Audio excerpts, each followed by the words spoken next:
Assalamualaikum warahmatullahi wabarakatuh. Perkenalkan, saya Nita Saskia Solihat dengan NIM 21020070005. Kelas PIAUD 2A Institut Agama Islam Negeri Palopo. Tujuan pembuatan video ini adalah untuk memenuhi salah satu tugas mata kuliah Administrasi Pendidikan Anak Usia Dini yang diampu oleh Ibu Eka Popi Hutami, SPDI MPD.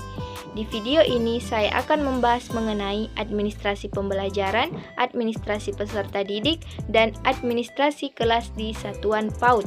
Yang pertama adalah administrasi pembelajaran. Sebelum membahas mengenai cara pembuatan administrasi pembelajaran, terlebih dahulu kita mengetahui apa itu administrasi pembelajaran.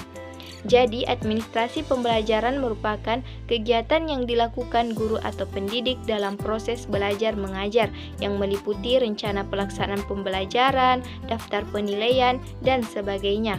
Nah, administrasi pendidikan sendiri terbagi menjadi beberapa macam, namun pada pembuatan video ini hanya terfokus pada cara pembuatan RPPM dan RPPH.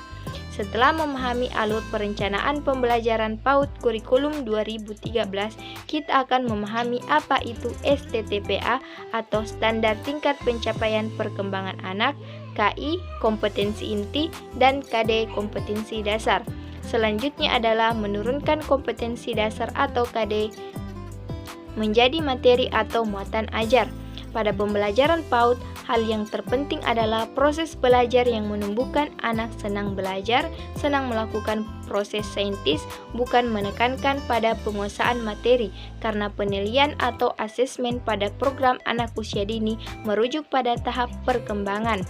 Inilah keunikan kurikulum 2013 pendidikan anak usia dini. Namun demikian, proses pembelajaran pada anak usia dini yang dilakukan melalui kegiatan bermain juga memberikan penambahan pengetahuan, sikap, dan keterampilan anak yang sesuai dengan kompetensi dasar dengan mempertahankan kemampuan yang sesuai tahap perkembangan anak pada usia tertentu pada umumnya.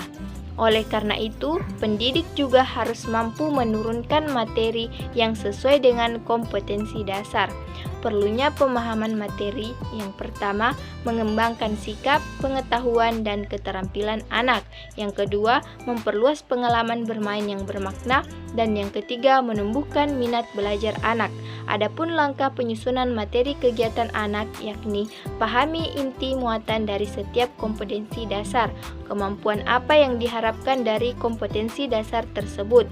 Kemudian pahami keluasan cakupan materi yang termuat dalam KD, pahami kedalaman materi yang sesuai dengan tahap perkembangan anak, sesuaikan dengan visi yang ingin diwujudkan dan tujuan yang ingin dicapai pada anak didik selama belajar di lembaga PAUD. Tentukan prioritas materi yang mendukung pencapaian kompetensi dasar. Kita bisa lihat contoh pada gambar yang tertera di belakang saya. Selanjutnya adalah administrasi peserta didik. Administrasi peserta didik adalah proses pengurusan serta layanan dalam hal-hal yang berkaitan dengan murid di suatu sekolah, mulai dari perencanaan penerimaan murid baru, pembinaan selama murid berada di sekolah, sampai dengan murid menamatkan pendidikannya. Di sini saya akan menjelaskan cara membuat formulir pendaftaran peserta didik sebagai contoh dari administrasi peserta didik. Adapun tata cara pembuatan formulir tersebut cukup simpel.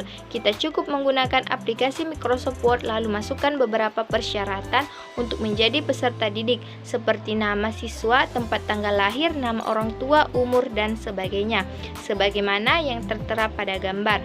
Dan yang terakhir adalah administrasi kelas di satuan PAUD. Administrasi pendidikan anak usia dini atau PAUD adalah administrasi yang berisi acuan minimal khususnya bagi para pengelola, penyelenggara, dan pendidik, serta pembinaan program PAUD dalam melakukan pembinaan teknis penyelenggaraan administrasi lembaga PAUD. Ada beberapa bagian dari administrasi PAUD, salah satunya buku tamu. Nah, di sini saya akan membahas tata cara pembuatan buku tamu. Untuk membuat buku tamu kita menggunakan aplikasi Microsoft Excel karena buku tamu menggunakan banyak tabel, sehingga setelah tabel tersebut jadi, maka kita masukkan bagian-bagian dari buku tamu tersebut sebagaimana yang tertera pada gambar. Demikianlah materi mengenai administrasi pembelajaran, administrasi peserta didik, dan administrasi kelas di satuan PAUD. Semoga dapat bermanfaat. Sekian dan terima kasih. Wassalamualaikum warahmatullahi wabarakatuh.